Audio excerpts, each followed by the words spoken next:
Why was I born where I was born? Why do I belong in places that did not bring me up at all? A historical conservative town up the northern plains of India, where my mother arrived before me without choice, her marriage arranged and bound, away from her friendly hometown, where I arrived in about a year of her displacement, in a town that did not like me or my mother for being too bold to dress up in jeans instead of a traditional sari. The women often envying her outspoken ideas, which they thought in private. They surely did not like me, firstly, because I was born a girl, and secondly, I resembled my mother too much. As a little girl, maybe that's why I had a tough time understanding her advice when she said, "Make your own money so you don't get stuck like me." And I thought, what joy does it give you to chase it? As a high schooler whose bills got paid, I couldn't understand why she felt helpless when she was taken care of with my father's job until I started dating and meeting men. Men who treat money as a gateway into my bed. And maybe that's why I never let men pay for my drinks, just to avoid even that small chance of a subtext that would make me feel indebted. Those moments probably brought me closer to my mother, never being able to tell her that her life advice saved me from predators who seemed human but fed on women's flesh, draining them of their blood, sometimes until they birthed a son. And yet, for a very long time, I wanted to prove her wrong, show her that it was love that ruled the world, that it was possible to love and be loved without being consumed by capitalism. She told me to marry a man of the same status or more, and I would retaliate, saying that I only needed love and nothing more, ironically, not realizing that I mistook her intention. We were on the same page all along, just speaking in different tongues. But perceived differences do hit real hard. Miscommunication can rip you apart. And that's why I moved far, far away from my hometown that never felt like home. People had too much time to stare and grope, interrupting your dreams, fingers to point and poke, to remind you that you had a womb to birth and a vagina that was never your own. Don't you dare try to find pleasure. Thank goodness my mother's second biggest life advice saved me again.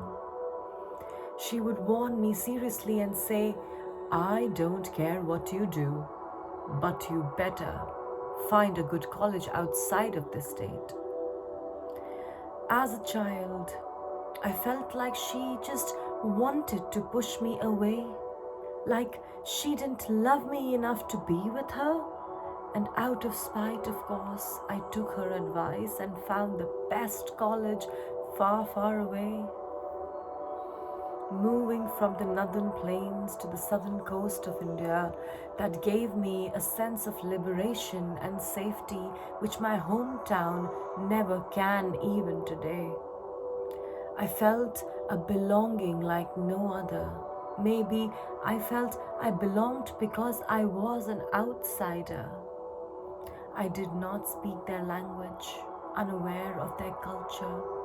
At 17, I fell in love with the peace that city brought me despite not knowing anyone. Maybe that's what appealed to me so much.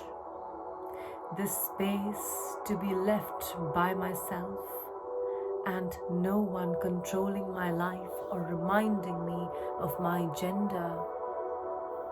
Not speaking the same tongue sometimes can bring you a sense of serenity, which your hometown makes overbearing even though you speak the same tongue, live the same culture, and yet just forget to actually listen and understand each other.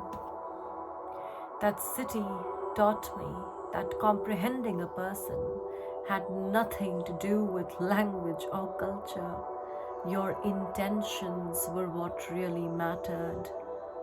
I found a tribe that gave me a home away from my hometown, who genuinely cared to know who I was, what I wanted to be, and where I came from.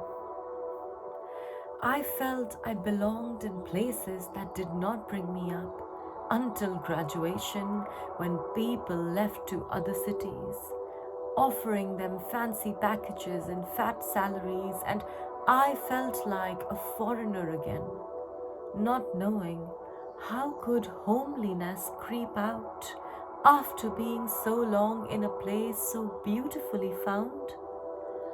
And that's where I probably questioned the place and began to see that it were those people, my tribe, that made me feel safe. So I packed my house and took a cab and moved to the Deccan Plains, to the city with most of my mates, and instantly I found my home again, away from my hometown, unsurprisingly yet. I never wanted to go back, and even when I did, I'd only stay for 5 days, still unable to understand why was I born where I was born? Why do I belong in places that did not bring me up at all? And it was in that city that I probably got some thoughts to find the answers about why I was a runaway girl, or perceived that I was, or why I did not like my mother for a while, why she never wanted me to crush on girls but stay away from boys, like all of them were made of menace and misconduct. I never really understood her as a child. But growing through the quarter span of my life, I saw what she did despite the cracks in our relationship. Maybe that's why I began to see her as a person instead of just being my mother. Why I, like herself, hated my hometown and instead loved my mother's. Why she, like myself, never wanted to be trapped but was too young to understand, and so when she pushed me out, she probably decided to ensure my wings never got clipped like hers did, no matter the cost, except that cost was neglect and dismissal of my feelings. As a child, I only wanted a mother's unconditional love. As a mother, a woman who's seen the world around her, she only wanted what was best for her daughter's future. We both miserably failed in translating our love for each other despite having the same blood, language, and culture. And maybe that's why I end up finding my home and people away from my hometown that deprived both me and my mother to feel connection. When I did understand her, I knew why I was born where I was born, and it had nothing to do with my hometown, but everything to do with my mother. She called for me without knowing that she did. In a year of her marriage, in a brand new town to a person and his family she knew nothing about, I was born to her, not a place. her umbilical cord attached to me in that foreign city. We belonged with each other. That was our destiny. True that it took me so long to understand, but when I did, I wanted to reach out and hug her, but didn't know how. So I decided to be her wings. She used to be an artist before her marriage, so when I could earn and pay my own bills, I bought her a set of watercolors and an art kit for 2 consecutive years. I tried to remind her who she was, but she refused to remember for reasons of her own. And so by the 3rd year, when she asked me if I needed anything to be shipped from home, I told her to send me a handmade card by post. The first thing she painted for me was a multicolored pretty birdie. And that's how I knew I had to fly for her, so she could too. Now she paints huge watercolor canvases to put up on walls, and when she got her first commission at about 50 years old, she excitedly gave me a call. I could hear the joy in her voice, the independence she felt from being paid on her first invoice. I wish I could have hugged her, but the awkwardness still remains from childhood hurt, even though we have a love to die for each other. And maybe it's the rebuilding of our love that makes me want to fly higher. Maybe it's the realization that no matter how much I love her, I will still be a runaway girl, finding comfort in lands that I was not born, in cultures that are foreign and new but still make me belong. I find my home in people because I moved to a whole different country within a year of my precious housemate moving on.